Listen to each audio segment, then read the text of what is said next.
आप देख रहे हैं द संकेत लाइव और मैं हूं तमन्ना। आज हम बात करने वाले हैं उस बयान की जिसने पूरी दुनिया की राजनीति, ऊर्जा बाजार और कूटनीतिक समीकरणों को हिलाकर रख दिया है, क्योंकि अमेरिका के राष्ट्रपति डोनाल्ड ट्रंप ने साफ शब्दों में कह दिया है कि अब अमेरिका किसी देश की मदद नहीं करेगा और हर देश को अपने हालात खुद संभालने होंगे। ये बयान ऐसे समय में आया है दोस्तों जब अमेरिका, इजराइल और ईरान के बीच युद्ध अपने सबसे खतरनाक दौर में पहुंच चुका है और पूरी दुनिया भर की नजरें होर्मुज स्ट्रेट पर टिकी हुई है, जहां से दुनिया का बड़ा हिस्सा तेल सप्लाई होता है। तो आखिर ट्रंप के इस बयान का मतलब क्या है दोस्तों, और इसका असर दुनिया और भारत पर क्या पड़ेगा? आइए इसे विस्तार से समझते हैं और सबसे पहले ट्रंप के बयान को भी समझते हैं। उन्होंने कहा कि ब्रिटेन जैसे देश अगर होर्मुज स्ट्रेट से तेल नहीं ले पा रहे हैं तो उन्हें अमेरिका से तेल खरीदना चाहिए, क्योंकि अमेरिका के पास इसकी कोई कमी नहीं है। उन्होंने यहाँ तक कह दिया है कि अगर कोई देश चाहे तो खुद जाकर होर्मुज से तेल ले आए, अमेरिका उसकी मदद के लिए नहीं आएगा। यानी साफ है कि अमेरिका अब खुद को एक ग्लोबल पुलिस के रूप में पेश नहीं करना चाहता, बल्कि वो चाहता है कि हर देश अपनी जिम्मेदारी खुद उठाए। लेकिन क्या वास्तव में संभव है? क्योंकि आज की दुनिया में ऊर्जा सुरक्षा एक वैश्विक मुद्दा है और कोई भी देश अकेले इसे संभाल नहीं सकता। अब इसी के साथ ट्रंप का दूसरा चेहरा भी सामने आता है दोस्तों, जहां एक तरफ वो मदद से पीछे हटने की बात करते हैं तो वहीं दूसरी तरफ ईरान को खुली धमकियां भी देते हैं। उन्होंने कहा कि अगर ईरान ने होर्मुज स्ट्रेट को नहीं खोला तो अमेरिका उसके तेल के कुएं उड़ा देगा, बिजली संयंत्रों को तबाह कर देगा और यहाँ तक कि खार्ग आइलैंड जैसे अहम ठिकानों को भी निशाना बनाया जाएगा। उन्होंने ये भी कहा कि अभी तक कुछ टारगेट जानबूझकर छोड़े गए हैं, लेकिन जरूरत पड़ी तो उन्हें भी खत्म कर दिया जाएगा। यानी ये साफ है कि ट्रंप की रणनीति दो हिस्सों में बटी हुई है, सुबह बातचीत की बात और शाम को धमकी। यही वजह है कि इसे सुबह नरमी शाम सख्ती की रणनीति भी कहा जा रहा है दोस्तों। और अब सवाल ये उठता है कि ये रणनीति का असर क्या हो रहा है, क्योंकि इससे न सिर्फ ईरान बल्कि पूरी दुनिया में अनिश्चितता बढ़ गई है।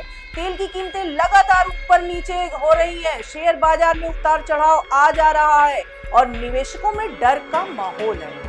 अब बात करते हैं जमीनी हालात की। अमेरिका ने ईरान के इस्फहान शहर में एक बड़े हथियार डिपो पर एयर स्ट्राइक की है, जिसमें 2000 पाउंड के बंकर बस्टर बमों का इस्तेमाल किया गया। यानी ये हमला बेहद शक्तिशाली और सटीक था। इस हमले के बाद कई धमाके हुए और इलाके में आग के बड़े गुबार उठे। इससे साफ है कि अमेरिका सिर्फ बयानबाजी नहीं कर रहा, बल्कि जमीन पर भी लगातार कार्रवाई कर रहा है। वहीं अब दूसरी तरफ ईरान भी पीछे हटने को तैयार नहीं है। ईरान के इस्लामिक रिवॉल्यूशन गार्ड क्राफ्स यानी IRGC ने 18 अमेरिकी कंपनियों को चेतावनी दी है कि उनके क्षेत्रीय ऑफिस को निशाना बनाया जाएगा और उन्होंने कहा कि जवाबी हमले बेहद विनाशकारी होंगे। यानी ये संघर्ष अब सिर्फ देशों के बीच नहीं बल्कि कंपनियों और आर्थिक ढांचों तक पहुंच चुका है। अब इस पूरे घटनाक्रम का सबसे बड़ा असर ऊर्जा बाजार पर पड़ रहा है दोस्तों। होर्मुज स्ट्रेट जो दुनिया के तेल सप्लाई का एक बड़ा हिस्सा संभालता है, वहां तनाव बढ़ने से सप्लाई प्रभावित हो रही है और यही वजह है कि ट्रंप बार बार ईरान से इसे खोलने की मांग कर रहे हैं। अब अगर हम अंतरराष्ट्रीय राजनीति की बात करें तो यहाँ एक दिलचस्प मोड़ सामने देखने को मिल रहा है। यूरोप का एक छोटा सा स्टेशन स्पेन अमेरिका के खिलाफ खड़ा हो गया है। स्पेन ने साफ कह दिया है कि वह अपने हवाई क्षेत्र या सैन्य ठिकानों का इस्तेमाल ईरान पर हमलों के लिए नहीं करने देगा। ये कदम दिखाता है कि अमेरिका के सभी सहयोगी उसके साथ नहीं है और वैश्विक राजनीति में दरारें बढ़ रही है। अब सवाल ये है कि आगे क्या होगा?